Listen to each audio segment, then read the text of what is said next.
वालेकुम। एक नई वीडियो और ब्लॉग के साथ हाजिर खिदमत हैं। सबसे जो बड़ी परेशानी है आजकल वो ये है कि क्या यूट्यूब से अर्निंग करना आसान है या मुश्किल है। प्रॉब्लम ये है सिर्फ कि सोचने और समझने के लिए तो ये आसान है, लेकिन प्रैक्टिकली तौर पे इसे करने में ये बहुत ज़्यादा मुश्किल है। उसकी सबसे बड़ी वजह क्या है? उसकी सबसे बड़ी वजह ये है कि हम सिर्फ़ और सिर्फ मफरूज़ात और सुनी सुनाई बातों पे अमल करना शुरू कर देते हैं, जिसका हकीकत से कोई ताल्लुक़ नहीं होता।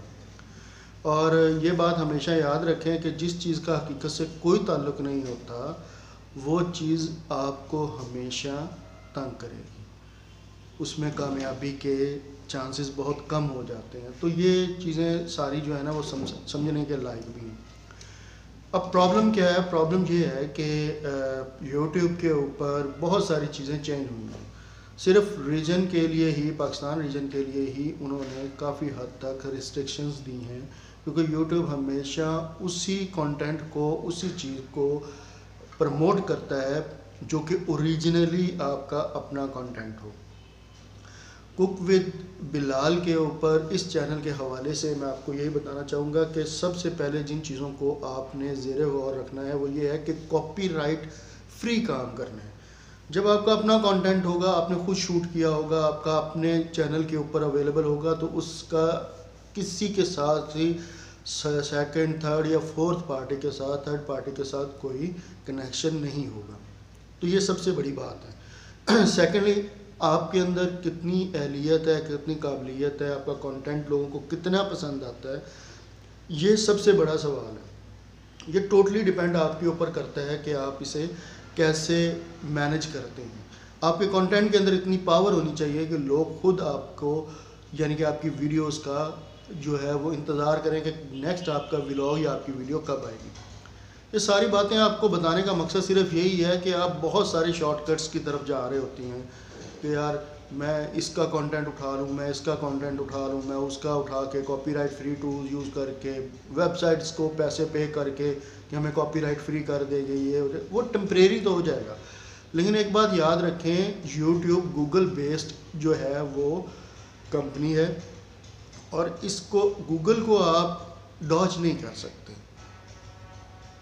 जहाँ पे भी maybe 1 week, 2 week, 1 month, 6 month के बाद भी कॉपीराइट इश्यूज जो भी इसके टर्म्स इनके एआई टूल से अटैच हो जाएंगे तो उसके ऊपर कॉपीराइट आना ही आना है। एक चीज़, दूसरी चीज़ ये कि जो आप म्यूज़िक बैकग्राउंड में यूज़ करते हैं, मिसाल के तौर पे ज़ाहिरी बात है हर बंदा तो म्यूजिशियन नहीं है कि जो अपना म्यूज़िक खुद ही बना रहा होगा और फिर उसे आगे वो प्रमोट भी कर रहा होगा और वो उसको डील करके वैसे ही दे रहा होगा, ऐसा नहीं होता। जो म्यूज़िक आपने सेव करके अपने मोबाइल में, अपनी डिवाइस में उसे अपने नाम से सेव करके फिर अपनी वीडियोस के पीछे डालते हैं, तो वो वीडियो आपकी कभी भी कॉपीराइट क्लेम पे नहीं आएगी। उसे कभी भी उसके ऊपर रीयूज्ड कंटेंट या रीयूज कॉपीराइट इशू नहीं आएगा। अब सवाल ये पैदा होता है कि आखिरकार हम क्या ऐसा करके, या हमें किन किन अवामिल की ज़रूरत है कि हम अपनी वीडियोस के ऊपर उन चीज़ों को आज़मा सकते हैं, उन चीज़ों का काम कर सकते हैं। सबसे पहले ये जानना आपके लिए नहायत ज़रूरी है कि जो आपका कंटेंट है, चाहे वो कुकिंग से रिलेटेड हो, चाहे वो इन्फॉर्मेटिव हो, चाहे वो स्पोर्ट्स से मुताल्लिक हो, चाहे वो किसी के भी मुताल्लिक हो, वो आपका जेन्युइनली अपना होना चाहिए। वो अपना होना ज़रूरी इसलिए भी है कि अगर वो आपका अपना नहीं होगा तो यूट्यूब उसके ऊपर स्ट्राइक देगा, और जब यूट्यूब उसके ऊपर स्ट्राइक देगा तो चैनल आपका डिमोनेटाइज भी हो सकता है, पार्टनर प्रोग्राम की एलिजिबिलिटी से उसको रिमूव भी किया जा सकता है। तो ये सारी चीज़ें बीच में शामिल हैं। अब ये देखें कि मेरा ये अपना चैनल है कुक विद बिलाल, और मैं यानी कि बाय फेस इसके ऊपर आगे बैठा हुआ हूँ। वैसे हमने कुकिंग की वीडियोस डालनी होती हैं।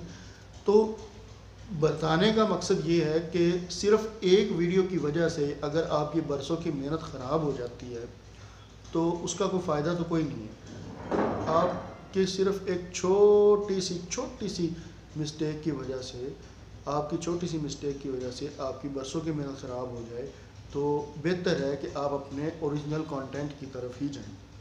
अब ओरिजिनल कंटेंट किस तरह से है? मिसाल के तौर पे ये मेरा कुकिंग से रिलेटेड है, तमाम तर लोग इसे समझते हैं कि यार ये क्या है, ये एक ऑरेंज है। आप एक ऑरेंज की स्पेसिफिकेशन बता रहे हो जी कि पाकिस्तान में इतने किस्म का ऑरेंज होता है, ये है वो है फलाना है, इस तरह से।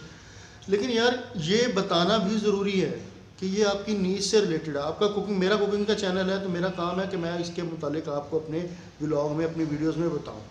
अगर आप ऐसा नहीं कर रहे तो फिर आप क्या करेंगे कि अपने चैनल को बेड़ा गर्क करने की कोशिश कर रहे हैं। नाम आपने रखा हुआ है कुकिंग का, बीच में बता रहे हो आप उसको सारा इन्फॉर्मेटिव कि जी इस तरह से पैसे कमाने हैं यूट्यूब में या ऑनलाइन इस तरह अर्निंग करनी है, तो ये चीज़ें फजूल हैं।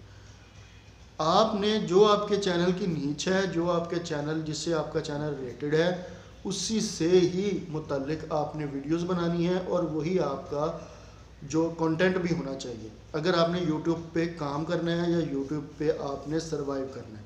सेकेंडली, क्या आप अपना कंटेंट चेंज कर सकते हैं? Yes, you can change your content any time, but for this you must have to uploaded the video, the same content you want to be uploaded. This specific content must need some authorization from your channel and from you.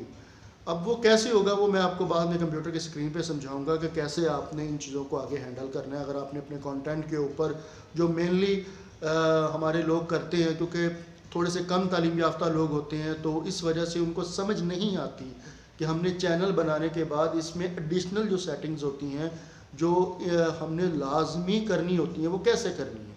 तो वो मैं आपको थोड़ी देर में हम computer screen के ऊपर भी मैं समझाऊंगा, बताऊंगा कि कैसे आपने इसके अंदर अपने बैनर्स को अटैच करना है, कैसे कीवर्ड्स और हैशटैग और एडिशनल सेटिंग, कितने यूआर किस प्लेटफॉर्म का ज़रूरी है वो ऐड करना है।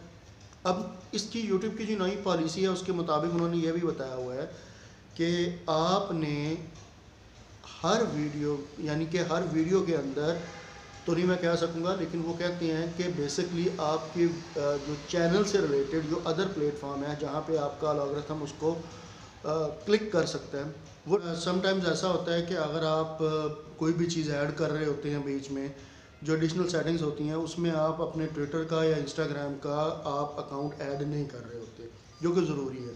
अब ये एक आप इसे ये कह सकते हैं कि ट्रिक नहीं है, ये टिप है। टिप से मुराद ये है कि अगर आपका सेम हैंडल जो यूट्यूब का आपका चैनल है वही सेम हैंडल आपका ट्विटर का होगा और वही सेम हैंडल आपका फेसबुक का, इंस्टाग्राम का और टिकटॉक और बाकी प्लेटफॉर्म्स का होगा, तो वहाँ पे आसानी से ऑडियंस और ट्रैफिक आपके पास आ सकता है।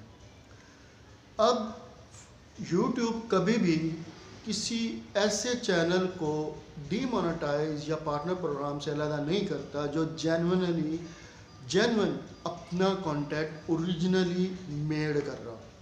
अब मैं बाई फेस वीडियो बना रहा हूँ तो मैंने इसको जब अप्लाई करना है दोबारा मोनेटाइजेशन के लिए, क्योंकि ये मेरा अपना कंटेंट है, मेरा अपने चैनल का है, तो इसमें किसी तरह का ना तो कोई कॉपीराइट है, ना कोई इसका म्यूज़िक का कोई इशू है, ना कोई इसका ऐसा कोई सीन है कि जिसमें ये लिंक हो सके कि यार ये उसके साथ ऐड हो रहा है। तो कभी भी यूट्यूब इस तरह के चीज़ों को जो है वो डिडक्ट सिस्टम नहीं करता, उसको जज नहीं करता। एक चीज़, दूसरी चीज़ ये नहायत अदब से गुजारिश है उन चूरन बेचने वाले लोगों से, मेरे लिए काबिल एहतराम है। चूरन बेचने वाला मैं इसलिए कह रहा हूँ कि बहुत सारे लोग ऐसे हैं जिनको मेरे ख़्याल से अलिफ बे का भी नहीं पता होता, तो वो क्या कर रहे होते हैं व्हाट्सएप पे या इंस्टाग्राम पे या दूसरे प्लेटफॉर्म पे आपको जो है ना बहुत सारी चीज़ें बता रहे होते हैं जी कि आप इस तरह कर लें तो ऐसा हो जाएगा, इस तरह कर लें तो ऐसा हो जाएगा, जबकि ऐसा कभी मुमकिन नहीं है। यूट्यूब सिर्फ उसे ही प्रमोट करता है जिसका अपना कंटेंट होगा, जिसका अपना रियल कंटेंट होगा, इसके अलावा यूट्यूब किसी को प्रमोट नहीं करता। अब प्रॉब्लम क्या है कि कैसे जज करता है सिस्टम इनका, कि ये सिस्टम जज कैसे कर लेता है।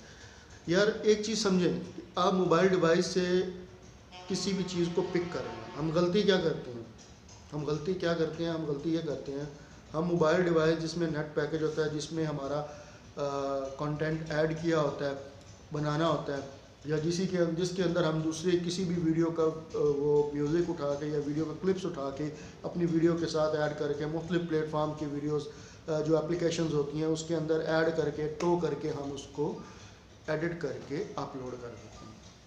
अब यूट्यूब को बेवकूफ़ बनाना मेरे ख्याल में नामुमकिन सी बात है। वो कैसे कि जिस जगह से आपने उस कंटेंट को उठाया है वो भी गूगल को पता होता है, जिस चैनल का आपने उठाया वो भी गूगल का पता होता है, आपकी पूरी पास्ट हिस्ट्री साथ साथ चल रही होती है। अब इसका यानी कि ये मैं आपको क्यों ये चीज़ें बता रहा हूँ, देखिए या तो आप DSLR कैमरास यूज़ कर रहे हो, फिर भी बात समझ में आती है कि यार वाकई DSLR कैमरे की रिकॉर्डिंग है, तो ये सारी चीज़ें वहाँ से उठा के आप फिर उनको एक यानी कि सिस्टम डिवाइस में या लैपटॉप में या अपने PC में एक प्रोग्राम के अंदर रन करके उससे अच्छा सा आप लेबल लगा के बैनर लगा के एडिट करके फिर अपलोड कर देते हैं, वो बात समझ में आती है। लेकिन जो कॉपीराइट है, कॉपीराइट कभी भी छुप नहीं सकता। ये चीज़ मैं आपको बताऊंगा, वो इस वजह से बताऊंगा, सिस्टम के ऊपर भी बताऊंगा कि कॉपीराइट कैसे नहीं छुप सकता। इसकी पूरी पॉलिसी जो है वो मैं आपको समझाऊंगा कि ये क्या होता है कि हम कोई भी वीडियो उठाते हैं, अपनी ही वीडियो होती है, उसके ऊपर हम किसी जो है वो इमेज पिक्चर उठा के वो साइड में लगा देते हैं या इस तरह से, तो उसमें उसका साइन आ रहा होता है और वो भी कॉपीराइट में आ जाता है। और जब वो कॉपीराइट में जैसे ही वो चीज़ आती है तो वो प्रोमिनेंटली आपसे रिलेटेड नहीं होती, नंबर एक। नंबर दो, यहाँ पे मैं ज़रूरी ज़िक्र समझूंगा करना कुछ ऐसे क्लेम्स का जो कि हाईली जो है वो स्ट्राइक लेके आते हैं आपके चैनल के ऊपर, like some international media rights होते हैं, जैसे कि 2020 कोई लीग्स हो रही हों, PSL है, ILT है, BPL है, IPL है, ICC के टूर्नामेंट्स हैं, तो इनकी जो स्ट्राइक आती है वो इतनी हैवी होती है कि वो आपका चैनल जो है वो डीमोनेटाइज कर दिया जाता है। कभी भी किसी ऐसी लाइव ब्रॉडकास्ट का इनिशियल या कोई ऐसा क्लिप आप मत यूज़ करें जो आपके चैनल के लिए ख़तरनाक साबित हो। देखें, जिसका जितना बड़ा मीडिया राइट्स होते हैं उन्होंने पैसे पे किए होते हैं, अरबों रुपए पे किए होते हैं इस चीज़ के राइट्स के लिए, और वो जब मिसाल के तौर पे आप उनके राइट्स को क्लेम करते हैं, यानी कि क्लेम इसी तरह ही है ना कि अगर आपके प्लेटफॉर्म पे, यूट्यूब के प्लेटफॉर्म पे आपके कंटेंट के अंदर PSL का या किसी भी लीग का कोई उनका लोगो या उनका कोई भी एनाथम या उनके किसी भी मैच का कोई क्लिप या कोई शॉर्ट सा वीडियो भी उसके अंदर आ जाता है जिसमें उसके राइट्स अवेलेबल होते हैं, यानी कि वो कॉपीराइट फ्री नहीं होता बल्कि कॉपीराइटेड होता है, तो वो फिर क्या है कि वो क्लेम करते हैं यूट्यूब को। अब देखें कि मेरे पास अगर मेरे इस चैनल के राइट्स हैं, तो अगर मेरे कोई क्लिप उठा के कोई बंदा यूज़ करेगा तो यूट्यूब को मैं राइट्स हैं मेरे पास कि मैं यूट्यूब को बता सकूंगा कि जी ये मेरे राइट्स थे, यानी कि मेरे कॉपीराइट है, ये मेरा ओरिजिनल कंटेंट है और विदाउट एनी कॉपीराइट के इन्होंने इस चीज़ को यूज़ किया, लिहाजा मैं इसके लिए क्लेम करता हूँ। तो यूट्यूब को उसको पे करना पड़ेगा मुझे। सेम इसी तरह जब आप किसी का भी लीग का या किसी भी मीडिया ब्रॉडकास्टर का आप क्लिप उठा के यूज़ करते हैं तो वो क्या होता है कि उनको पे करना पड़ता है, और उसके खमियाजे में क्या होता है कि आपकी अर्निंग में से एक हिस्सा वो कट ऑफ कर दिया जाता है और आपके चैनल को डीमोनेटाइज कर दिया जाता है। या ये भी हो सकता है कि उस कंटेंट से रिलेटेड जितनी भी आपकी अर्निंग होती है उसको डिमोलिश कर दिया जाता है, यानी कि वो माइनस हो जाती हैं। और ये चीज़ें हमारे साथ सारी हुई हैं, मेरे अपने चैनल्स के साथ हुई थी कि एक कॉपीराइट आया, उसके ऊपर नहीं पता चला कि यार ये मतलब कि म्यूज़िक का था या किसका था, और वो मतलब कि जब at the end payment Edison के अंदर भी आ गई, अभी बैंक में ट्रांसफ़र होनी थी तो 2-3 दिन पहले जनाब उन्होंने बता दिया जी कि ये सीन हो गया। तो ये चीज़ें ना बहुत सारी अफेक्ट करती हैं आपको, और इन चीज़ों को समझना बहुत ज़रूरी है। दूसरी बात आ जाती है कि क्या हमें वेबसाइट्स की सर्विसेज को यूज़ करना चाहिए। देखें, ऑटोमेशन जो सर्विस होती है ना इंतहाई ख़तरनाक होती है आपके कंटेंट के लिए, आपके चैनल के लिए। उसके लिए ज़रूरी है कि आप कभी भी ओरिजिनल वर्क पे बिलीव करें, कभी भी आप किसी ऐसी चीज़ के ऊपर, किसी ऐसे कंटेंट के ऊपर मत जाएं जो कि आपके चैनल के लिए आपके लिए नुकसानदेह हो। सेकेंडली कि आप इसमें अर्न कैसे करते हैं, थर्ड ऑप्शन जो है वो ये है कि जो मोस्ट इम्पॉर्टेंट और रेलेवेंट क्वेश्चन है वो ये होता है कि आप इस पर अर्न कैसे करते हैं। देखिए, यूट्यूब आपको 2-3 तरीक़ों से पे करता है, जो आपका $1 बनता है या जितनी भी आपकी अर्निंग यहाँ पे बनती है। वो क्या है? नंबर 1, आपके ओरिजिनल कंटेंट के ऊपर जो क्वालिफाइड व्यूज़ के ऊपर कितने डॉलर बनते हैं, वो कैसे बनते हैं? वो ऐसे बनते हैं कि आपने एक कंटेंट अपलोड किया है, मिसाल के तौर पे मैंने ये वीडियो अपलोड की, इसके ऊपर मेरे आए हैं 2000-3000 व्यूज़। वो 2-3 हज़ार व्यूज़ के ऊपर वो किन किन कंट्रीज़ में वो उसको पब्लिश किया गया है, किन किन कंट्री में उसको देखा गया है, वो ट्रैफिक किस किस कंट्री से आई है, उससे रिलेटेड आपके व्यूज़ को काउंट किया जाता है और उसी से आगे आपका आरपीएम बनता है। आरपीएम कहते हैं रेवेन्यू पर माइल, यानी कि जितने आपके व्यूज़ आ रहे होते हैं उसको कैलकुलेट करता है यूट्यूब कि पाकिस्तान रीजन से इतने हैं, इंडिया से इतने हैं, बांग्लादेश से इतने हैं, श्रीलंका से इतने हैं, मिडल ईस्ट से इतने हैं, Europe, USA, United kingdom, UK वगैरह, जर्मनी, फ्रांस, हर रीजन का एक अपना आरपीएम रेट है। जो वो अगर आपके यूरोप से ज़्यादा आते हैं, व्यूज़ आते हैं, तो इसका मतलब आपको वहाँ ज़्यादा देखा गया है तो आपका रेवेन्यू बढ़ेगा, और आपका सब कॉन्टिनेंट से आ रहा है तो उसका आरपीएम रेट कम है। इसी तरह फिर आप ये देखते हैं कि जब आपका चैनल मोनेटाइज हो जाता है तो एड्स आपके चैनल पे रन करना क्या हो जाते हैं, शुरू हो जाते हैं। एड्स रनिंग की हालत में आ जाते हैं, एड्स रन करना शुरू हो जाते हैं। तो एड्स जब रन करते हैं तो क्या होता है, एड्स जब रन करते हैं तो जितने लोग उन एड्स को वॉच करते हैं या उन एड, आपकी वीडियो पे जो ऐड चल रहा है, मिसाल के तौर पे किसी भी कंपनी का ऐड चल रहा है, आपकी वीडियो पे कोई बंदा आया है, आपका कंटेंट स्ट्रांग है तो वो वीडियो देखने के लिए आया तो सबसे पहले उसको क्या नज़र आएगा, ऐड नज़र आएगा। अगर वो ऐड के ऊपर क्लिक करके या ऐड को लाइक करता है या ऐड के ऊपर क्लिक करके उसकी वेबसाइट पे चला जाता है उस ऐड के ऊपर, क्योंकि वो बेस है आपकी वीडियो के ऊपर, तो उसका सीपीएम आपको दिया जाता है। सीपीएम क्या होता है? सीपीएम होता है कॉस्ट पर माइल, जिसके पीछे पाकिस्तान, इंडिया और बांग्लादेश के लोग हाथ धो के पड़े हुए हैं, जिसकी की वजह, इसी की सीपीएम की ही वजह से बहुत ज़्यादा रिस्ट्रिक्शंस हैं। तो वो सीपीएम होता है। तो वो सीपीएम जब आप देखते हैं अपने यूट्यूब स्टूडियो के अंदर भी, तो वहाँ पे भी बताया होता है कि आपका सीपीएम रेट ये है रीजन का। अगर उस वीडियो को, उस एड्स को यूरोप में देखा जाता है तो उसका 1K का सीपीएम और रेट होगा, और अगर पाकिस्तान, इंडिया में और सब कॉन्टिनेंट में देखा जाता है तो उसका रेट और होगा। इसी तरह अगर उसे मिडिल ईस्ट में देखा जाता है तो उसका रेट और होगा।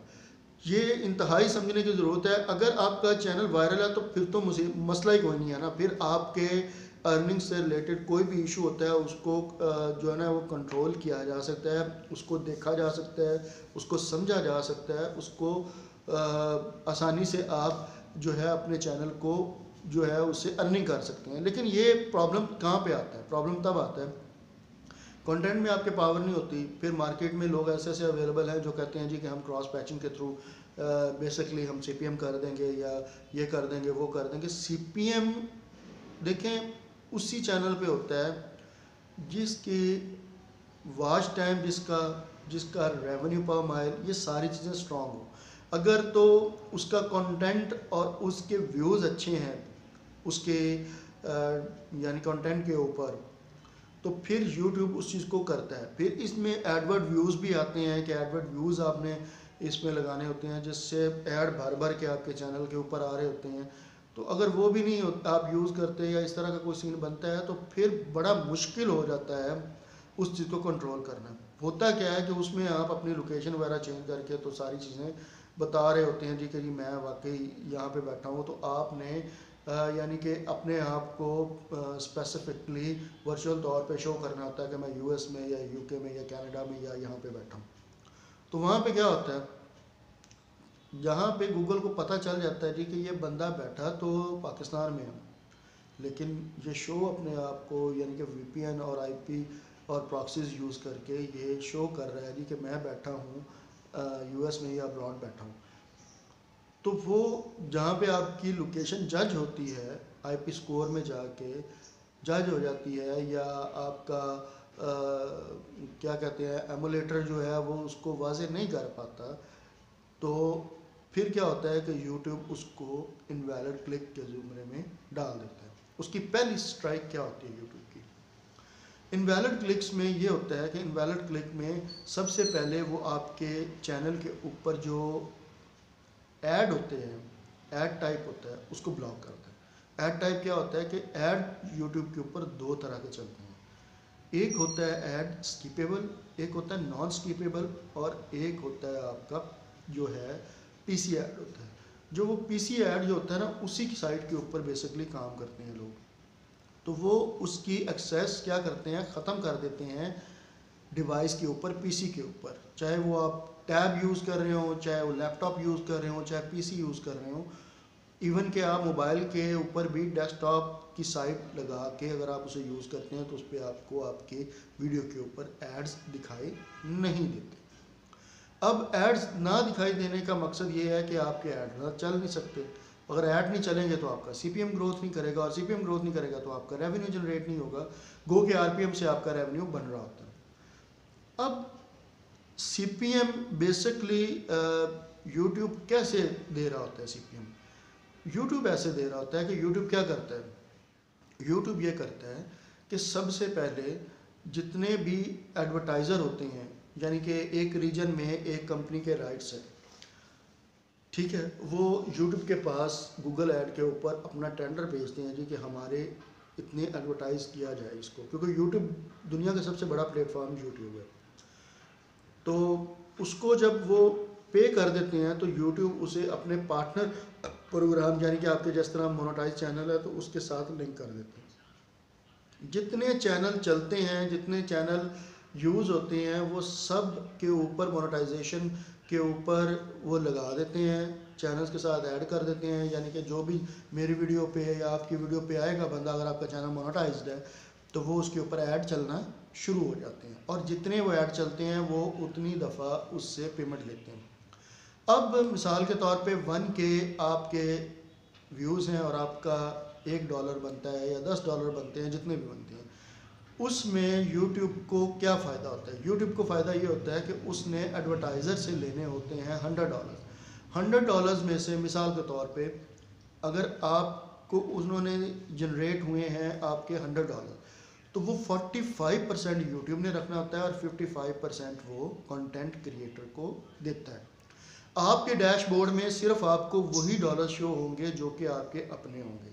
अब इसके लिए ज़रूरी है कि अगर आपका ऐड टाइप अच्छा है, आपकी हर चीज़ ठीक है, अगर आपका यानी कि आपने इनवैलिड क्लिक्स नहीं किए, तो नो डाउट आपके अमाउंट जो है आपके एडसन में चली जाएगी। और वो एडसन के अंदर अमाउंट जाने का मतलब ये होता है कि आप जो है आपकी जो जितनी भी अर्निंग है वो सारी क्वालिफाइड अर्निंग है और वो आपके अकाउंट में चली जाएगी।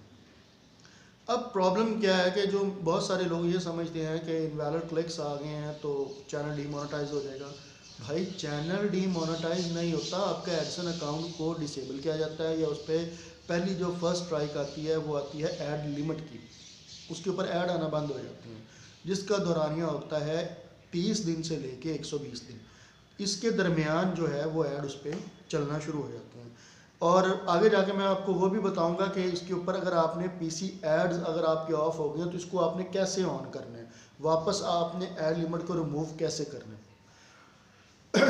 मेन चीज़ जो इसमें समझने वाली वो ये है कि हमारे लोग कभी कभी ये समझते हैं कि शायद आपने वीडियो अपलोड कर दी, आपने बस उसके ऊपर हमें अर्निंग स्टार्ट हो जाएगी और हमारा चैनल भी वायरल हो जाएगा और ये हो जाएगा वो हो जाएगा। नहीं, देखिए यूट्यूब पेशेंस मांगता है, सब्र से आपको काम करना पड़ता है और करते रहना पड़ता है। और जहाँ पे आप आके यानी कि सब्र का दामन छोड़ देंगे तो यूट्यूब आपको फेवर नहीं करेगा। स्टेबिलिटी और पेशेंस से आपको काम करना पड़ता है, ओरिजिनल कंटेंट अपना इसके ऊपर चढ़ाना पड़ता है। मेरे चैनल तकरीबन ये वाला चैनल कम से कम 3 से 4 साल पुराना है, और इस पे जितने भी सब्सक्राइबर्स हैं वो सब जेन्युइनली अपने यानी कि मेरे वीडियो से आए हुए हैं, और मेरा वॉच टाइम भी इसके हिसाब से ही आया हुआ है। लेकिन जब भी मैं इस पे कोई कॉपीराइट यानी कि डाल दूंगा वीडियो या म्यूज़िक यूज़ करूंगा या किसी का कंटेंट उठा के वीडियो क्लिप्स की सूरत में डालूंगा तो यूट्यूब फ़ौरन मुझे स्ट्राइक देगा। पहली, दूसरी और तीसरी स्ट्राइक के बाद रीयूज़ कंटेंट के ऊपर मुझे मेरा चैनल जो है वो डीमोनेटाइज टेम्परेली कर दिया जाएगा। अब चैनल आपका रीयूज़ की वजह से हो गया है डीमोनेटाइज, नंबर 1। नंबर 2, आपने करना क्या है, कैसे आप इसको ख़त्म कर सकते हैं। देखिए 14 दिन की आपके पास, अगर मिसाल के तौर पे मेरे चैनल पे आज रीयूज़ आता है तो मेरे पास 14 दिन होता है इसको अपील करने का। इसकी 2 अपीलें होती हैं, फर्स्ट और सेकंड अपील। फर्स्ट अपील में आप वीडियो एक बनाते हैं और उसमें बताते हैं कि मैं ऐसे वीडियो बनाता हूँ, ये कंटेंट मेरा अपना है, मैंने कोई कॉपीराइट नहीं किया, ये वो फलाना के पीछे। फिर उनकी यूट्यूब की जो टीम है इसे दोबारा इसको चेक करती है, वेरीफाइड करती है कि क्या आया ऐसा ही है या कोई और इशू तो नहीं है या किस वजह से इसका कॉपीराइट आता है। अगर आपकी पहली अपील जो है वो रिजेक्ट हो जाती है तो सेकंड अपील आपने तकरीबन 1.5-2 महीने का टाइम पीरियड होता है उसमें करना होती है। अगर वो भी रिजेक्ट हो जाती है तो फिर आपको एक टाइम फ्रेम दिया जाता है 6 महीने का, 4 महीने का, 5 महीने का। उसमें आपने अपनी वीडियोस को डिलीट करके, ठीक है, उसके बाद आपने उसके ऊपर जनरली अपना कंटेंट अपलोड करना है, उसका वॉच आवर टाइम वो कंप्लीट करना है 4000 घंटे, और दोबारा अप्लाई करना है। और जब आप उसे दोबारा अप्लाई करेंगे तो मोर देन 100 में से 99% टाइम्स ऐसा ही होता है कि आपको दोबारा मोनेटाइजेशन के लिए जो है वो कबूल कर लिया जाता है। प्रॉब्लम सबसे बड़ी ये आती है यहाँ पे कि लोग रीयूज़ को भी समझते हैं कि शायद वो बस फारिग हो गया चैनल, जबकि ऐसा नहीं है।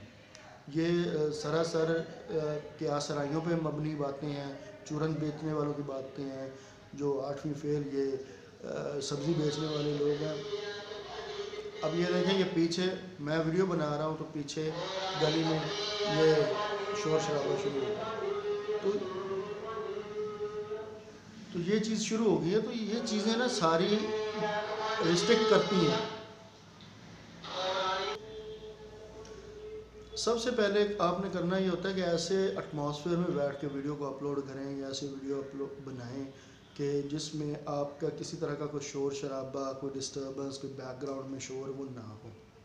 इससे वीडियो की क्वालिटी भी डिफेक्ट होती है, अफेक्ट होता है उस पर, और सारी चीज़ें इसके अंदर शामिल हो जाती हैं, जिससे वीडियो की जो है वो इमेज के ऊपर और चैनल की इमेज के ऊपर भी फ़र्क पड़ता है। अब मेरी ये वीडियो मोर देन 1 आवर की है तकरीबन, और इसमें आगे चल के मैं आपको अपने पीसी पे भी और अपने उस पर भी बताऊंगा, चैनल के ऊपर भी बताऊंगा, जो मेरा अपना चैनल है कुक विद बिलाल, उसके अंदर दिखाऊंगा कि कैसे आपने इस पे रह के काम करना है और कौन सी ऐसी एडिशनल सेटिंग है जो आपने करनी है।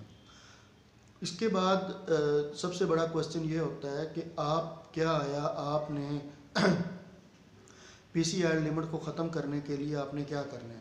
पीसी एड लिमिट को ख़त्म करने के लिए जो एड लिमिट आपके लग जाती है वायरल क्लिक्स की वजह से, समटाइम्स ऐसा होता है कि जो कंटेंट क्रिएटर होता है वो अपने ही चैनल को, अपनी वीडियोस को बार बार देखना शुरू कर देता है एक ही डिवाइस।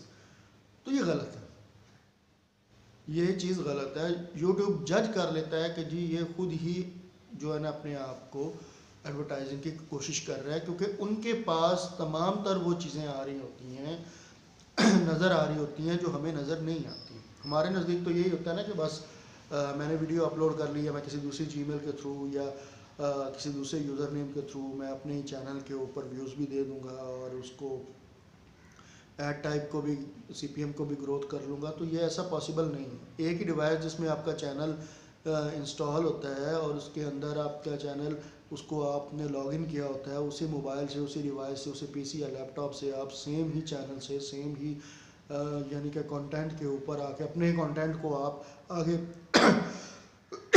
माफ़ कीजिएगा कि एडवर्टाइज़ कर रहे होते हैं। तो ये चीज़ें सारी जज हो जाती हैं।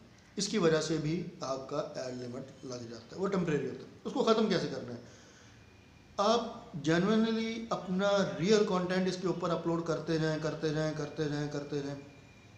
और उस पर ज़्यादा से ज़्यादा ऑडियंस को लेके आएँ। ऑडियंस को कैसे लेके आना है, आपने मुख्तलिफ प्लेटफॉर्म्स पे अपने कंटेंट को, अपनी वीडियोस को फैलाना है। जैसे फेसबुक हो गया, ट्विटर हो गया, इंस्टाग्राम हो गया, और दूसरे प्लेटफॉर्म्स हैं वहाँ पे।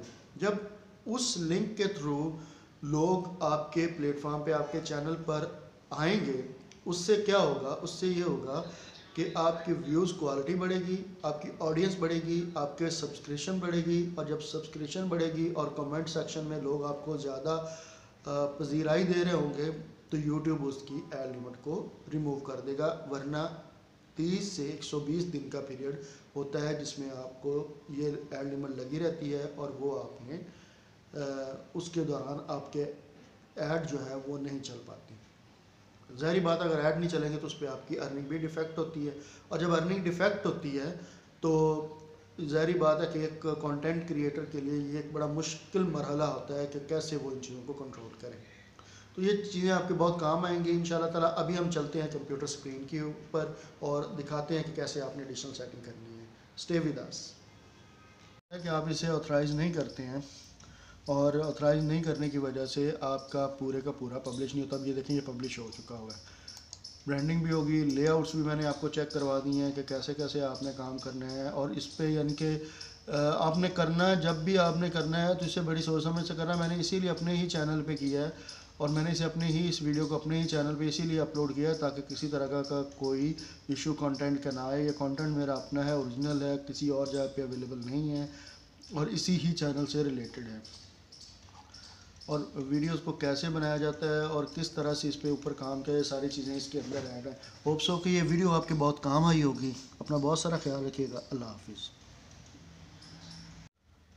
अच्छा, उसके बाद वो आ जाता है कि व्हेन यू विल, यानी कि इसके बाद ये आ जाता है कि नॉन क्वालिफिकेशन रेवेन्यू यूट्यूब में इधर विद होल्ड और adjust any partner in earning association with a breach of terms including YouTube monetization policy or chargeback or conflict such as amount against future partners earning payable to you. YouTube will notify you if any the circumstances occur and provide detail about how can appeal in according with these policies.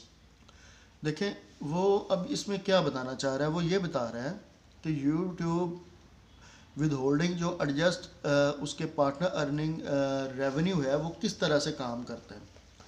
आपने channel monetise करवाया है तो आप उसे यानी कि charge कर रहे हैं कि फ्यूचर पार्टनर के ऊपर के वाकई में आप उसके यानी कि काबिल हैं कि आपको अर्निंग दी जा रही है, या आपका कंटेंट ओरिजिनल है, या जो भी है, तो वो मौजूदा हालात के अंदर आप उसको अपील भी कर सकते हैं।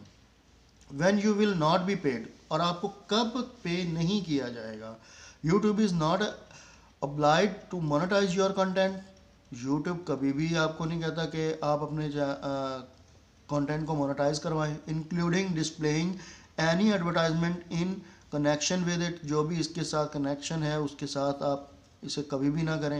And may determine that the type and the format of the ads of their other forms of monetization available on the services. कभी भी जो मोनेटाइजेशन के अंदर एड्स हैं जो आप अपनी तरफ से नहीं यूज़ कर सकते, उस पर कभी भी वो आपको मोनेटाइजेशन नहीं देगा। In addition you are not initial to earn a receive partner earning were associate with the breach of the terms including the YouTube channel monetization, where YouTube has suspended, terminated your access to parts of the services under section 6 or C unless YouTube has a specific obligation to share revenue with the under a module that you have accepted. Example, you are not initialed to earn revenues in relation and to add shown as your own reach as a result page. वो कह रहे हैं कि जी terms and condition है ना, उसमें under article 6 के अंदर सेक्शन सी में लिखा हुआ है कि माफ़ कीजिएगा कि अगर आपने ये जितने भी आपका कंटेंट है इसमें जो अंडर सेक्शन सी के अंदर 6C के अंदर जो आर्टिकल दिया हुआ है उसमें अगर पूरा नहीं उतरता तो वो आप क्लेम नहीं कर सकते। हाउ वी पे यू, ये ज़बरदस्त जो सबसे ज़्यादा जो पूछे जाने वाला सवाल होता है कि कैसे पे करता है, रिक्वायरमेंट क्या है। In order to earn receive partners earning under those base terms, you must all these have to active AdSense account association with the YouTube customer account or such as the other payment and approved by YouTube. देखें वो कह रहा है कि associate Edson या तो आप इसके लगाएं तो या जो पेमेंट मेथड बताया हुआ है यूट्यूब ने वो आपने इसके साथ ऐड करना है। Payment process, YouTube will pay you partner earning program under the base terms within 60 days after the end of the calendar month, so long as you earn balance is at the US 100 or its equivalent in local currency. When your payment is due, YouTube may acting responsibility and with notice to you delay payment or partner earning accordance with application policy, including for up to 90 days while it investigate whether all or part of any such partners earning and a subject withholding or other measurement under section until resolution any third party disputes related and the rights in your content. अब देखें वो कह रहा है जी कि 60 दिन के अंदर अंदर ना यूट्यूब आपको पे करता है अगर आपकी जो कैलेंडर मंथ के अंदर जितनी भी आपकी इनकम होती है वो मिनिमम 60 दिन का उन्होंने टाइम दिया हुआ है। और कितनी मिनिमम अमाउंट आपकी निकल सकती है ये यूट्यूब आपको वायर पेमेंट के थ्रू भेजता है वो है $100। ये तो सबको तकरीबन पता है। Tax, all payments of partners earning program inclusive of any tax as defined above that you may have to require the collect from YouTube. YouTube will withhold taxes if eligible. Require you will timely provide any controversy tax documentation responsibly requested by YouTube. देखिए कि अगर आप US के रिहायशी हैं तो वहाँ का आपको टैक्स जो फॉर्मेट होगा, जो टैक्स उसका रिटर्न होगा पेज, वो आपको टैक्स आइडेंटिटी आपकी शो करनी पड़ेगी। अगर आप US से नहीं हैं तो आपको बताना पड़ेगा, प्रूफ देना पड़ेगा जी कि मैं US से नहीं हूँ, मेरे ऊपर ये चीज़ लागू नहीं होती। तो इट सीम्स के अगर आप कुछ भी यानी कि ऐसा करने की कोशिश करते हैं या उसको चीट करने की कोशिश करते हैं तो ऐसा हो नहीं सकता, ये पॉसिबिलिटी नहीं है। आगे है सस्पेंडिंग और टर्मिनेटेड मोनेटाइजेशन कि क्यों की जाती है, उसमें भी वो सिंपली यही बता रहा है कि you may have disable your content under the certain models और putting out via YouTube Studio if you don't comply with the terms and the condition. Action we will have take under YouTube services. YouTube channel monetization policy है, इसको आप अगर नहीं करते तो उसमें क्या आ जाता है, including immediate suspension monetization of all is subset of your content under the model together with the access of monetization tools model available by the YouTube. वो कह रहा है कि जी मॉडल जो YouTube ने आपको दिया है, जो टर्म्स एंड कंडीशन जिसको आपने एग्री किया है, उसके रिलेटेड अगर आप उससे हट के कोई भी काम करते हैं तो उसमें कोई भी वायलेशन आती है तो आपकी मोनेटाइजेशन जो है वो सस्पेंड हो सकती है। टर्मिनेशन और कन्वेंस इंटर योर यूट्यूब में terminate this base terms one और more individual models for convention with the 30 days period notice to the other party. Termination of course, you may immediately these base terms by the notice if YouTube YouTube a material breach, if YouTube program available disable monetization your content under the section 6, suspending or terminating monetization above these base terms and all models will be considered terminated. तो ये इसमें basically बताने की ज़रूरत ये है कि जितना भी यानी कि हम YouTube पे जो काम करते हैं वो आपको हर एक चीज़ पहले से वाज़े बता देते हैं। तो वाज़े बताने के बावजूद भी अगर हम उस पर यानी कि काम नहीं करते तो फिर उसमें मेरा ख़्याल में कि आपकी अपनी ही कमज़ोरी होती है, क्योंकि हम इन चीज़ों को सीरियसली नहीं लेते और सीरियसली ना लेने की वजह से हम लोग इस पर जो है वो मार खा जाते हैं। अब जो एग्रीमेंट भी आपने कर लिया, सब कुछ कर लिया, अब ये है आपका चैनल। ये देखें इसमें बेसिक इन्फॉर्मेशन, एडवांस सेटअप, यहाँ पे इसको आपने इसी पे ही रखना है। No set this channel as not made for kids, I never upload content that made for kids. ठीक हो गया जी। गूगल एड्स अकाउंट लिंकिंग, कि आप यहाँ पे ऐड अकाउंट कर सकते हैं अपना, जो भी आपका गूगल का अकाउंट है।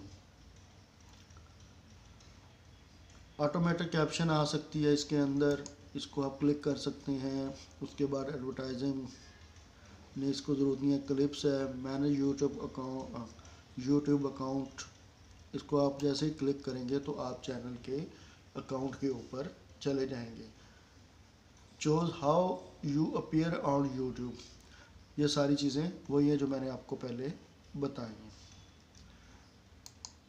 अच्छा, उसके बाद आप आ जाए, रिमूव करना चाहें अकाउंट को तो वो भी हो सकता है। फीचर एलिजिबिलिटी वो भी आपकी सेव हो, तो इन चीज़ों को आपने क्या कर देना है, सेव कर देना है। अब इश्यूज़ कहाँ पे आते हैं? इश्यूज़ आते हैं, आप ये देखिए ना, डिस्क्रिप्शन है, ये डिस्क्रिप्शन दी हुई है, इसको आप 1000 तक लेके जा सकते हैं। इसमें मैंने अभी तक कोई अपना यानी कि वो ऐड नहीं किया, जिसे आप कहते हैं कि अदर प्लेटफॉर्म के लिंक्स ऐड नहीं किए, अपनी वेबसाइट का लिंक ऐड नहीं किया। तो ये ऐड लैंग्वेज है कि लैंग्वेज आप किस में करना चाहते हैं कन्वर्ट इसको। लिंक्स हैं, यूट्यूब का लिंक है आपने दिया हुआ है, इसके नीचे आप और लिंक्स भी दे सकते हैं। कंटेंट है कि आपने, अगर हम आप कैसे, मतलब कि आपके साथ हम कांटेक्ट कर सकते हैं, आपके साथ अगर किसी ने करना हो तो जैसे मैं दे देता हूँ नियर पर।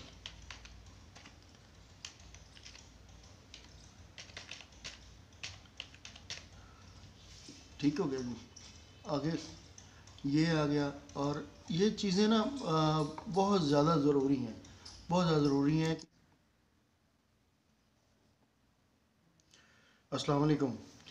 आज हम सबसे पहले देखेंगे जी कि हमने अपने चैनल को किस तरह से सेटअप करना है उसका, कि उसको हम कैसे अपने चैनल को आगे लेके जा सकते हैं। उसका सेटअप बेसिकली आपको चेक करवाना है। ये हमारा अपना चैनल है जी, कुक विद बिलाल। इसके अगर मैं आपको दिखाऊं तो यूट्यूब स्टूडियो के ऊपर जैसे ही आप आ जाते हैं, या हम ये वापस चले जाते हैं, यहाँ से मैं आपको पूरा तरीक़ेकार बता दूँगा।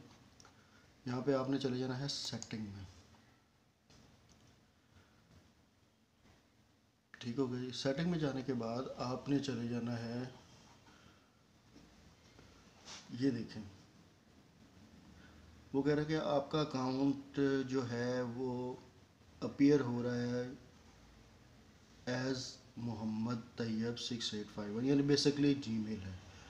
तो जीमेल एक अलग टॉपिक है कि उसके ऊपर आपका चैनल क्रिएट किया हुआ है। ये जो कुक विद बिलाल है, ये इसके ऊपर क्रिएट किया हुआ है। ये बात जहन में रखनी है आपने तमाम लोगों ने। उसके बाद आ जाता है जी कि चैनल स्टेटस एंड फीचर, इसको आपने क्लिक करना है।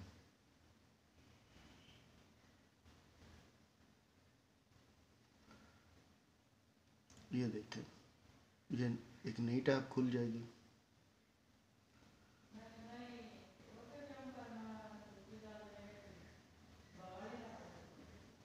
अच्छा, तो आगे आ गया जी कि वो कह रहा है कि you can manage your access to me more features here. Intermittently and advanced feature require additional verification which helps you keep the YouTube community safe for everyone learn। ये enabled है आपकी। Require channel is free of active community guideline strike, कोई strike नहीं है, कोई कुछ नहीं है। Add collaborate to playlist, यहाँ पे आप अपनी प्ले लिस्ट ऐड कर सकते हैं। उसके बाद आ जाता है इंटरमीडिएट फीचर्स। ये देखें, requirement standard feature enabled and verified phone number. ठीक हो गया जी। उसके बाद आ जाता है video longer than 15 minute, custom thumbnails, live stream, ये सारी चीज़ें इसके अंदर बाद में आती है। अब ये एडवांस फीचर को अगर आप इसके ऊपर जाना चाहते हैं तो इसमें जाने की ज़रूरत आपको बिल्कुल भी नहीं है। आप सिंपल अभी चले जाएँ अपलोड फीचर के ऊपर। अपलोड फीचर में आ जाता है कि जी आप इसमें अपना टाइटल क्या लगाना चाहते हैं कि जो हर वीडियो में आपके साथ है। अब हम ये करेंगे कि जी इसके ऊपर कोई भी टाइटल लगा देंगे कि जो आपकी वीडियो के ऊपर आए। तो ये हमारा जो चैनल है वो है कुक विद बिलाल, तो हम इसको उसी नाम से आगे ऐड कर देंगे, कुक विद बिलाल। ठीक है। अब प्लस इसमें आप ये भी दे सकते हैं कि ये देखें आप, ये 100 वर्ड तक आप इसमें ऐड कर सकते हैं, यानी कि 100 वर्ड्स का आप टाइटल इसमें बना सकते हैं। इसके बाद आगे आप कॉमा दे के आप इस पे ये भी ले सकते हैं कि how to grow your channel on YouTube and all platforms। ठीक हो गया जी। इसको आप अब नीचे लेके आ जाएं यहाँ से।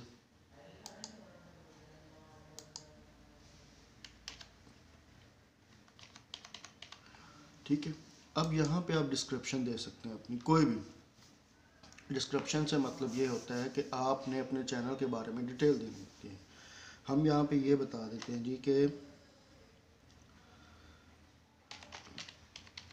इन दिस चैनल वी प्रोवाइड, हम इस चैनल के अंदर वी प्रोवाइड, हम आपको मुहैया करते हैं वीडियोस के बारे में बताना है, अपने कंटेंट के बारे में बताना है। Best cooking videos plus blogs. ठीक है। अब क्योंकि हमारा नीच कुकिंग से रिलेटेड है तो हमने यही बताना है जी कि इस वीडियो में हम आपको कुकिंग से रिलेटेड और ब्लॉग्स के रिलेटेड वीडियो में हम आपको बताएंगे। इसके बाद आपने क्या करना है, इसके बाद आपने ये करना है कि इसके अंदर जितनी भी चीज़ें आप अपने इंट्रोडक्शन के बारे में लिख सकते हैं, कोई आपने इंस्टाग्राम का, ट्विटर का, जो भी आप देना चाहें लिंक, वो आप में इसमें ऐड कर सकते हैं। होना भी यही चाहिए कि जो भी चैनल जिस नाम से भी आपका हो उसी नाम से आपका आगे ट्विटर हैंडल भी होना चाहिए और इंस्टाग्राम वगैरह का हैंडल भी उसी से होना चाहिए। कोशिश करें कि तमाम प्लेटफॉर्म पे आप जो है वो एक ही नाम से लॉन्च करें। अगर आप तो यूट्यूब पे आपने काम करना है, तो अगर आपने इसे बना के चैनल को छोड़ ही देना है तो फिर उसका फ़ायदा कोई नहीं है, वो उल्टा आपके उसमें चला जाएगा। क्योंकि सिंपली कभी भी यूट्यूब उसी को ही रिकमेंड करता है जिसका जेन्युइन कंटेंट हो और जिसका अपना कंटेंट हो। अब कॉपीराइट फ्री करना है इसको, ये सारी चीज़ें ना ऐसे वो जिसे हम कहते हैं कि शॉर्टकट होते हैं, और शॉर्टकट किसी भी जगह पे काम नहीं आते। इसमें हम थोड़ी सी एडिशनल जो है वो चीज़ें ऐड कर देंगे कि we hope that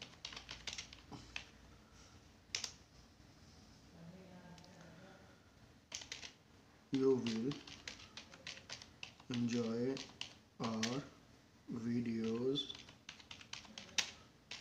plus content। अब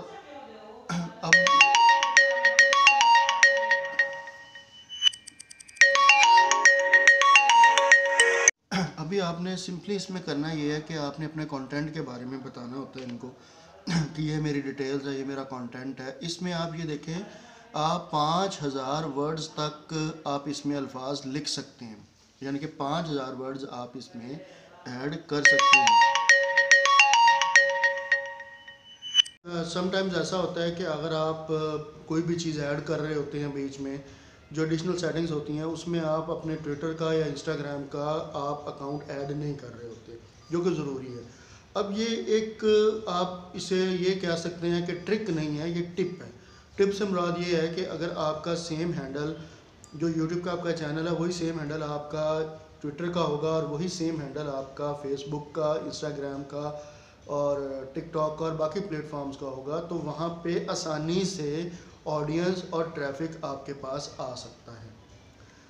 अब यूट्यूब कभी भी किसी ऐसे चैनल को डीमोनेटाइज या पार्टनर प्रोग्राम से अलग नहीं करता जो जेन्युइन अपना कंटेंट ओरिजिनली मेड कर रहा हो। अब मैं भाई फेस वीडियो बना रहा हूँ तो मैंने इसको जब अप्लाई करना है दोबारा मोनेटाइजेशन के लिए, क्योंकि ये मेरा अपना कंटेंट है, मेरा अपने चैनल का है, तो इसमें किसी तरह का ना तो कोई कॉपीराइट है, ना कोई इसका म्यूज़िक का कोई इशू है, ना कोई इसका ऐसा कोई सीन है कि जिसमें ये लिंक हो सके कि यार ये उसके साथ ऐड हो रहा है। तो कभी भी यूट्यूब इस तरह के चीज़ों को जो है वो डिडक्ट सिस्टम नहीं करता, उसको जज नहीं करता। एक चीज़, दूसरी चीज़ ये नहायत अदब से गुजारिश है उन चूरन बेचने वाले लोगों से, मेरे लिए काबिल एहतराम है। चूरन बेचने वाला मैं इसलिए कह रहा हूँ कि बहुत सारे लोग ऐसे हैं जिनको मेरे ख़्याल से अलिफ बे का भी नहीं पता होता, तो वो क्या कर रहे होते हैं व्हाट्सएप पे या इंस्टाग्राम पे या दूसरे प्लेटफॉर्म पे आपको जो है ना बहुत सारी चीज़ें बता रहे होते हैं जी कि आप इस तरह कर लें तो ऐसा हो जाएगा, इस तरह कर लें तो ऐसा हो जाएगा, जबकि ऐसा कभी मुमकिन नहीं है। यूट्यूब सिर्फ उसे ही प्रमोट करता है जिसका अपना कंटेंट होगा, जिसका अपना रियल कंटेंट होगा, इसके अलावा यूट्यूब किसी को प्रमोट नहीं करता। अब प्रॉब्लम क्या है कि कैसे जज करता है सिस्टम इनका, कि ये सिस्टम जज कैसे कर लेता है। यार एक चीज़ समझें, आप मोबाइल डिवाइस से किसी भी चीज़ को पिक कर रहे हैं, हम गलती क्या करते हैं, हम गलती ये करते हैं, हम मोबाइल डिवाइस जिसमें नेट पैकेज होता है, जिसमें हमारा कंटेंट ऐड किया होता है, बनाना होता है, या जिसके अंदर हम दूसरे किसी भी वीडियो का वो म्यूज़िक उठा के या वीडियो का क्लिप्स उठा के अपनी वीडियो के साथ ऐड करके मुख्तलिफ प्लेटफॉर्म की वीडियोस जो एप्लीकेशंस होती हैं उसके अंदर ऐड करके टो करके हम उसको एडिट करके अपलोड कर देते हैं। अब यूट्यूब को बेवकूफ़ बनाना मेरे ख्याल में नामुमकिन सी बात है। वो कैसे कि जिस जगह से आपने उस कंटेंट को उठाया है वो भी गूगल को पता होता है, जिस चैनल का आपने उठाया वो भी गूगल का पता होता है, आपकी पूरी पास्ट हिस्ट्री साथ साथ चल रही होती है। अब इसका यानी कि ये मैं आपको क्यों ये चीज़ें बता रहा हूँ, देखिए या तो आप DSLR कैमरास यूज़ कर रहे हो, फिर भी बात समझ में आती है कि यार वाकई DSLR कैमरे की रिकॉर्डिंग है, तो ये सारी चीज़ें वहाँ से उठा के आप फिर उनको एक यानी कि सिस्टम डिवाइस में या लैपटॉप में या अपने PC में एक प्रोग्राम के अंदर रन करके उससे अच्छा सा आप लेबल लगा के बैनर लगा के एडिट करके फिर अपलोड कर देते हैं, वो बात समझ में आती है। लेकिन जो कॉपीराइट है, कॉपीराइट कभी भी छुप नहीं सकता। ये चीज़ मैं आपको बताऊंगा, वो इस वजह से बताऊंगा, सिस्टम के ऊपर भी बताऊंगा कि कॉपीराइट कैसे नहीं छुप सकता। इसकी पूरी पॉलिसी जो है वो मैं आपको समझाऊंगा कि ये कैसे वर्क करता है। ऐसा होता है कि हम कोई भी वीडियो उठाते हैं, अपनी ही वीडियो होती है, उसके ऊपर हम किसी जो है वो इमेज पिक्चर उठा के वो साइड में लगा देते हैं या इस तरह से, तो उसमें उसका साइन आ रहा होता है और वो भी कॉपीराइट में आ जाता है। और जब वो कॉपीराइट में जैसे ही वो चीज़ आती है तो वो प्रोमिनेंटली आप से रिलेटेड नहीं होती, नंबर 1। नंबर 2, यहाँ पे मैं ज़रूरी ज़िक्र समझूंगा करना कुछ ऐसे क्लेम्स का जो कि हाईली जो है वो स्ट्राइक लेके आते हैं आपके चैनल के ऊपर। Like some international media rights होते हैं, जैसे कि 2020 कोई लीग्स हो रही हों, PSL है, ILT है, BPL है, IPL है, ICC के टूर्नामेंट्स हैं, तो इनकी जो स्ट्राइक आती है वो इतनी हैवी होती है कि वो आपका चैनल जो है वो डीमोनेटाइज कर दिया जाता है। कभी भी किसी ऐसी लाइव ब्रॉडकास्ट का इनिशियल या कोई ऐसा क्लिप आप मत यूज़ करें जो आपके चैनल के लिए ख़तरनाक साबित हो। देखें, जिसका जितना बड़ा मीडिया राइट्स होते हैं उन्होंने पैसे पे किए होते हैं, अरबों रुपए पे किए होते हैं इस चीज़ के राइट्स के लिए, और वो जब मिसाल के तौर पे आप उनके राइट्स को क्लेम करते हैं, यानी कि क्लेम इसी तरह ही है ना कि अगर आपके प्लेटफॉर्म पे, यूट्यूब के प्लेटफॉर्म पे आपके कंटेंट के अंदर पीएसएल का या किसी भी लीग का कोई उनका लोगो या उनका कोई भी एनाथम या उनके किसी भी मैच का कोई क्लिप या कोई शॉर्ट सा वीडियो भी उसके अंदर आ जाता है जिसमें उसके राइट्स अवेलेबल होते हैं, यानी कि वो कॉपीराइट फ्री नहीं होता बल्कि कॉपीराइटेड होता है, तो वो फिर क्या है कि वो क्लेम करते हैं यूट्यूब को। अब देखें कि मेरे पास अगर मेरे इस चैनल के राइट्स हैं तो अगर मेरे कोई क्लिप उठा के कोई बंदा यूज़ करेगा तो यूट्यूब को मैं राइट्स हैं मेरे पास कि मैं यूट्यूब को बता सकूंगा कि जी ये मेरे राइट्स थे, यानी कि मेरे कॉपीराइट है, ये मेरा ओरिजिनल कंटेंट है और विदाउट एनी कॉपीराइट के इन्होंने इस चीज़ को यूज़ किया, लिहाजा मैं इसके लिए क्लेम करता हूँ। तो यूट्यूब को उसको पे करना पड़ेगा मुझे। सेम इसी तरह जब आप किसी का भी लीग का या किसी भी मीडिया ब्रॉडकास्टर का आप क्लिप उठा के यूज़ करते हैं तो वो क्या होता है कि उनको पे करना पड़ता है, और उसके खमियाजे में क्या होता है कि आपकी अर्निंग में से एक हिस्सा वो कट ऑफ कर दिया जाता है और आपके चैनल को डीमोनेटाइज कर दिया जाता है। या ये भी हो सकता है कि उस कंटेंट से रिलेटेड जितनी भी आपकी अर्निंग होती है उसको डिमॉलिश कर दिया जाता है, यानी कि वो माइनस हो जाती हैं। और ये चीज़ें हमारे साथ सारी हुई हैं, मेरे अपने चैनल्स के साथ हुई थी कि एक कॉपीराइट आया, उसके ऊपर नहीं पता चला कि यार ये मतलब कि ये म्यूज़िक का था या किसका था, और वो मतलब कि जब at the end payment Edison के अंदर भी आ गई, अभी बैंक में ट्रांसफ़र होनी थी तो 2-3 दिन पहले जनाब उन्होंने बता दिया जी कि ये सीन हो गया। तो ये चीज़ें ना बहुत सारी अफेक्ट करती हैं आपको, और इन चीज़ों को समझना बहुत ज़रूरी है। दूसरी बात आ जाती है कि क्या हमें वेबसाइट्स की सर्विसेज को यूज़ करना चाहिए। देखें, ऑटोमेशन जो सर्विस होती है ना इंतहाई ख़तरनाक होती है आपके कंटेंट के लिए, आपके चैनल के लिए। उसके लिए ज़रूरी है कि आप कभी भी ओरिजिनल वर्क पे बिलीव करें।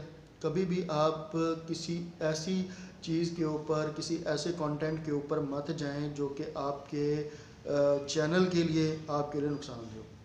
सेकेंडली कि आप इसमें अर्न कैसे करते हैं। थर्ड ऑप्शन जो है वो ये है कि जो मोस्ट इम्पॉर्टेंट और रेलेवेंट क्वेश्चन है वो ये होता है कि आप इस पर अर्न कैसे करते हैं। देखिए, यूट्यूब आपको 2-3 तरीक़ों से पे करता है। जो आपका $1 बनता है या जितनी भी आपकी अर्निंग यहाँ पे बनती है वो क्या है। नंबर 1, आपके ओरिजिनल कंटेंट के ऊपर जो क्वालिफाइड व्यूज़ के ऊपर कितने डॉलर बनते हैं, वो कैसे बनते हैं। वो ऐसे बनते हैं कि आपने एक कंटेंट अपलोड किया है, मिसाल के तौर पे मैंने ये वीडियो अपलोड की, इसके ऊपर मेरे आए हैं 2000-3000 व्यूज़। वो 2-3 हज़ार व्यूज़ के ऊपर वो किन किन कंट्रीज़ में वो उसको पब्लिश किया गया है, किन किन कंट्री में उसको देखा गया है, वो ट्रैफिक किस किस कंट्री से आई है, उससे रिलेटेड आपके व्यूज़ को काउंट किया जाता है और उसी से आगे आपका आरपीएम बनता है। आरपीएम कहते हैं रेवेन्यू पर माइल, यानी कि जितने आपके व्यूज़ आ रहे होते हैं उसको कैलकुलेट करता है यूट्यूब कि पाकिस्तान रीजन से इतने हैं, इंडिया से इतने हैं, बांग्लादेश से इतने हैं, श्रीलंका से इतने हैं, मिडल ईस्ट से इतने हैं, Europe, USA, United kingdom, UK वगैरह, जर्मनी, फ्रांस, हर रीजन का एक अपना आरपीएम रेट है। जो वो अगर आपके यूरोप से ज़्यादा आते हैं, व्यूज़ आते हैं, तो इसका मतलब आपको वहाँ ज़्यादा देखा गया है तो आपका रेवेन्यू बढ़ेगा, और आपका सब कॉन्टिनेंट से आ रहा है तो उसका आरपीएम रेट कम है। इसी तरह फिर आप ये देखते हैं कि जब आपका चैनल मोनेटाइज हो जाता है तो एड्स आपके चैनल पे रन करना क्या हो जाते हैं, शुरू हो जाते हैं। एड्स रनिंग की हालत में आ जाते हैं, एड्स रन करना शुरू हो जाते हैं। तो एड्स जब रन करते हैं तो क्या होता है, एड्स जब रन करते हैं तो जितने लोग उन एड्स को वॉच करते हैं या उन एड, आपकी वीडियो पे जो ऐड चल रहा है, मिसाल के तौर पे किसी भी कंपनी का ऐड चल रहा है, आपकी वीडियो पे कोई बंदा आया है, आपका कंटेंट स्ट्रांग है तो वो वीडियो देखने के लिए आया तो सबसे पहले उसको क्या नज़र आएगा, ऐड नज़र आएगा। अगर वो ऐड के ऊपर क्लिक करके या ऐड को लाइक करता है या ऐड के ऊपर क्लिक करके उसकी वेबसाइट पे चला जाता है उस ऐड के ऊपर, क्योंकि वो बेस है आपकी वीडियो के ऊपर, तो उसका सीपीएम आपको दिया जाता है। सीपीएम क्या होता है, सीपीएम होता है कॉस्ट पर माइल, जिसके पीछे पाकिस्तान, इंडिया और बांग्लादेश के लोग हाथ धो के पड़े हुए हैं इसी की CPM की ही वजह से बहुत ज़्यादा रिस्ट्रिक्शंस हैं। तो वो CPM होता है, तो वो CPM जब आप देखते हैं अपने YouTube स्टूडियो के अंदर भी, तो वहाँ पे भी बताया होता है कि आपका CPM रेट ये है रीजन का। अगर उस वीडियो को, उस एड्स को यूरोप में देखा जाता है तो उसका 1K का CPM और रेट होगा, और अगर पाकिस्तान, इंडिया में और सब कॉन्टिनेंट में देखा जाता है तो उसका रेट और होगा। इसी तरह अगर उसे मिडिल ईस्ट में देखा जाता है तो उसका रेट और होगा। ये इंतहाई समझने की ज़रूरत है। अगर आपका चैनल वायरल है तो फिर तो मुझे मसला ही कोई नहीं है ना, फिर आपके अर्निंग से रिलेटेड कोई भी इशू होता है उसको जो है ना वो कंट्रोल किया जा सकता है, उसको देखा जा सकता है, उसको समझा जा सकता है, उसको आसानी से आप जो है अपने चैनल को जो है उससे अर्निंग कर सकते हैं। लेकिन ये प्रॉब्लम कहाँ पे आता है? प्रॉब्लम तब आता है कंटेंट में आपके पावर नहीं होती। फिर मार्केट में लोग ऐसे ऐसे अवेलेबल हैं जो कहते हैं जी कि हम क्रॉस पैचिंग के थ्रू बेसिकली हम CPM कर देंगे या ये कर देंगे वो कर देंगे। CPM देखें उसी चैनल पे होता है जिसकी वॉच टाइम, जिसका रेवेन्यू पर माइल, ये सारी चीज़ें स्ट्रॉन्ग हो। अगर तो उसका कंटेंट और उसके व्यूज़ अच्छे हैं उसके यानी कंटेंट के ऊपर, तो फिर YouTube उस चीज़ को करता है। फिर इसमें एडवर्ड व्यूज़ भी आते हैं कि एडवर्ड व्यूज़ आपने इसमें लगाने होते हैं, जिससे ऐड भर भर के आपके चैनल के ऊपर आ रहे होते हैं। तो अगर वो भी नहीं आप यूज़ करते या इस तरह का कोई सीन बनता है तो फिर बड़ा मुश्किल हो जाता है उस चीज़ को कंट्रोल करना। होता क्या है कि उसमें आप अपनी लोकेशन वगैरह चेंज करके तो सारी चीज़ें बता रहे होते हैं जी कि जी मैं वाकई यहाँ पे बैठा हूँ, तो आपने यानी कि अपने आप को स्पेसिफिकली वर्चुअल तौर पे शो करना होता है कि मैं US में या UK में या कनाडा में या यहाँ पे बैठा हूँ। तो वहाँ पे क्या होता है, जहाँ पे गूगल को पता चल जाता है जी कि ये बंदा बैठा तो पाकिस्तान में है, लेकिन ये शो अपने आप को यानी कि VPN और IP और प्रॉक्सीज यूज़ करके ये शो कर रहा है जी कि मैं बैठा हूँ US में या अब्रॉड बैठा हूँ। तो वो जहाँ पे आपकी लोकेशन जज होती है IP स्कोर में जाके जज हो जाती है, या आपका क्या कहते हैं एमुलेटर जो है वो उसको वाज़ेह नहीं कर पाता, तो फिर क्या होता है कि YouTube उसको इनवैलिड क्लिक के ज़ुमरे में डाल देता है। उसकी पहली स्ट्राइक क्या होती है YouTube की? इनवैलिड क्लिक्स में ये होता है कि इनवैलिड क्लिक में सबसे पहले वो आपके चैनल के ऊपर जो ऐड होते हैं, ऐड टाइप होता है, उसको ब्लॉक करता है। ऐड टाइप क्या होता है कि ऐड YouTube के ऊपर दो तरह के चलते हैं। एक होता है ऐड स्किपेबल, एक होता है नॉन स्किपेबल, और एक होता है आपका जो है PC ऐड होता है। जो वो PC ऐड जो होता है ना, उसी की साइट के ऊपर बेसिकली काम करते हैं लोग। तो वो उसकी एक्सेस क्या करते हैं, ख़त्म कर देते हैं डिवाइस के ऊपर, PC के ऊपर। चाहे वो आप टैब यूज़ कर रहे हो, चाहे वो लैपटॉप यूज़ कर रहे हो, चाहे PC यूज़ कर रहे हो, इवन कि आप मोबाइल के ऊपर भी डेस्कटॉप की साइट लगा के अगर आप उसे यूज़ करते हैं तो उस पर आपको आपके वीडियो के ऊपर एड्स दिखाई नहीं देते। अब एड्स ना दिखाई देने का मकसद ये है कि आपके ऐड ना चल नहीं सकते। अगर ऐड नहीं चलेंगे तो आपका CPM ग्रोथ नहीं करेगा, और CPM ग्रोथ नहीं करेगा तो आपका रेवेन्यू जनरेट नहीं होगा। गो के RPM से आपका रेवेन्यू बन रहा होता है। अब CPM बेसिकली YouTube कैसे दे रहा होता है? CPM YouTube ऐसे दे रहा होता है कि YouTube क्या करता है, YouTube ये करता है कि सबसे पहले जितने भी एडवर्टाइज़र होते हैं, यानी कि एक रीजन में एक कंपनी के राइट्स है, ठीक है, वो YouTube के पास गूगल ऐड के ऊपर अपना टेंडर भेजते हैं जी कि हमारे इतने एडवर्टाइज़ किया जाए इसको, क्योंकि YouTube दुनिया का सबसे बड़ा प्लेटफॉर्म YouTube है। तो उसको जब वो पे कर देते हैं तो YouTube उसे अपने पार्टनर प्रोग्राम, यानी कि आपके जिस तरह मोनेटाइज चैनल है तो उसके साथ लिंक कर देते हैं। जितने चैनल चलते हैं, जितने चैनल यूज़ होते हैं, वो सब के ऊपर मोनेटाइजेशन के ऊपर वो लगा देते हैं, चैनल्स के साथ ऐड कर देते हैं। यानी कि जो भी मेरी वीडियो पे या आपकी वीडियो पे आएगा बंदा, अगर आपका चैनल मोनेटाइज्ड है तो वो उसके ऊपर ऐड चलना शुरू हो जाते हैं, और जितने वो ऐड चलते हैं वो उतनी दफ़ा उससे पेमेंट लेते हैं। अब मिसाल के तौर पे 1K आपके व्यूज़ हैं और आपका $1 बनता है या $10 बनते हैं, जितने भी बनते हैं, उसमें यूट्यूब को क्या फ़ायदा होता है? यूट्यूब को फ़ायदा ये होता है कि उसने एडवर्टाइज़र से लेने होते हैं $100। $100 में से मिसाल के तौर पे अगर आपको उन्होंने जनरेट हुए हैं आपके $100, तो वो 45% यूट्यूब ने रखना होता है और 55% वो कंटेंट क्रिएटर को देता है। आपके डैशबोर्ड में सिर्फ आपको वही डॉलर शो होंगे जो कि आपके अपने होंगे। अब इसके लिए ज़रूरी है कि अगर आपका ऐड टाइप अच्छा है, आपकी हर चीज़ ठीक है, अगर आपका यानी कि आपने इनवैलिड क्लिक्स नहीं किए, तो नो डाउट आपके अमाउंट जो है आपके एडसन में चली जाएगी। और वो एडसन के अंदर अमाउंट जाने का मतलब ये होता है कि आप जो है आपकी जो जितनी भी अर्निंग है वो सारी क्वालिफाइड अर्निंग है और वो आपके अकाउंट में चली जाएगी। अब प्रॉब्लम क्या है कि जो बहुत सारे लोग ये समझते हैं कि इनवैलिड क्लिक्स आ गए हैं तो चैनल डीमोनेटाइज हो जाएगा। भाई चैनल डीमोनेटाइज नहीं होता, आपका एडसन अकाउंट को डिसेबल किया जाता है या उस पर पहली जो फर्स्ट स्ट्राइक आती है वो आती है ऐड लिमिट की, उसके ऊपर ऐड आना बंद हो जाती हैं, जिसका दौरानिया होता है 30 दिन से लेके 120 दिन। इसके दरमियान जो है वो ऐड उस पर चलना शुरू हो जाते हैं। और आगे जाके मैं आपको वो भी बताऊंगा कि इसके ऊपर अगर आपने पीसी एड्स अगर आपके ऑफ हो गए तो इसको आपने कैसे ऑन करना है, वापस आपने ऐड लिमिट को रिमूव कैसे करना है। मेन चीज़ जो इसमें समझने वाली वो ये है कि हमारे लोग कभी कभी ये समझते हैं कि शायद आपने वीडियो अपलोड कर दी, आपने बस उसके ऊपर हमें अर्निंग स्टार्ट हो जाएगी और हमारा चैनल भी वायरल हो जाएगा और ये हो जाएगा वो हो जाएगा। नहीं, देखिए यूट्यूब पेशेंस मांगता है, सब्र से आपको काम करना पड़ता है और करते रहना पड़ता है। और जहाँ पे आप आके यानी कि सब्र का दामन छोड़ देंगे तो यूट्यूब आपको फेवर नहीं करेगा। स्टेबिलिटी और पेशेंस से आपको काम करना पड़ता है, ओरिजिनल कंटेंट अपना इसके ऊपर चढ़ाना पड़ता है।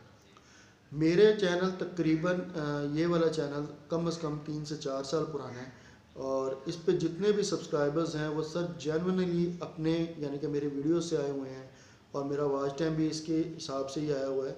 लेकिन जब भी मैं इस पे कोई कॉपीराइट यानी कि डाल दूंगा वीडियो या म्यूज़िक यूज़ करूंगा या किसी का कंटेंट उठा के वीडियो क्लिप्स की सूरत में डालूंगा तो यूट्यूब फ़ौरन मुझे स्ट्राइक देगा। पहली, दूसरी और तीसरी स्ट्राइक के बाद रीयूज़ कंटेंट के ऊपर मुझे मेरा चैनल जो है वो डीमोनेटाइज टेम्परेली कर दिया जाएगा। अब चैनल आपका रीयूज़ की वजह से हो गया है डीमोनेटाइज, नंबर 1। नंबर 2, आपने करना क्या है, कैसे आप इसको ख़त्म कर सकते हैं। देखिए 14 दिन की आपके पास, अगर मिसाल के तौर पे मेरे चैनल पे आज रीयूज़ आता है तो मेरे पास 14 दिन होता है इसको अपील करने का। इसकी 2 अपीलें होती हैं, फर्स्ट और सेकंड अपील। फर्स्ट अपील में आप वीडियो एक बनाते हैं और उसमें बताते हैं कि मैं ऐसे वीडियो बनाता हूँ, ये कंटेंट मेरा अपना है, मैंने कोई कॉपीराइट नहीं किया, ये वो फलाना के पीछे। फिर उनकी यूट्यूब की जो टीम है इसे दोबारा इसको चेक करती है, वेरीफाइड करती है कि क्या आया ऐसा ही है या कोई और इशू तो नहीं है या किस वजह से इसका कॉपीराइट आता है। अगर आपकी पहली अपील जो है वो रिजेक्ट हो जाती है तो सेकंड अपील आपने तकरीबन 1.5-2 महीने का टाइम पीरियड होता है उसमें करना होती है। अगर वो भी रिजेक्ट हो जाती है तो फिर आपको एक टाइम फ्रेम दिया जाता है 6 महीने का, 4 महीने का, 5 महीने का। उसमें आपने अपनी वीडियोस को डिलीट करके, ठीक है, उसके बाद आपने उसके ऊपर जेन्युइनली अपना कंटेंट अपलोड करना है, उसका वॉच आवर टाइम वो कंप्लीट करना है 4000 घंटे और दोबारा अप्लाई करना है। और जब आप उसे दोबारा अप्लाई करेंगे तो मोर देन 100 में से 99% टाइम्स ऐसा ही होता है कि आपको दोबारा मोनेटाइजेशन के लिए जो है वो कबूल कर लिया जाता है। प्रॉब्लम सबसे बड़ी ये आती है यहाँ पे कि लोग रीयूज़ को भी समझते हैं कि शायद वो बस फारिग हो गया चैनल, जबकि ऐसा नहीं है। ये सरासर क्यासराइयों पे मबनी बातें हैं, चूरन बेचने वालों की बातें हैं, जो 8वीं फेल ये सब्ज़ी बेचने वाले लोग हैं। अब ये देखें कि पीछे मैं वीडियो बना रहा हूँ तो पीछे गली में ये शोर शराबा शुरू हो गया,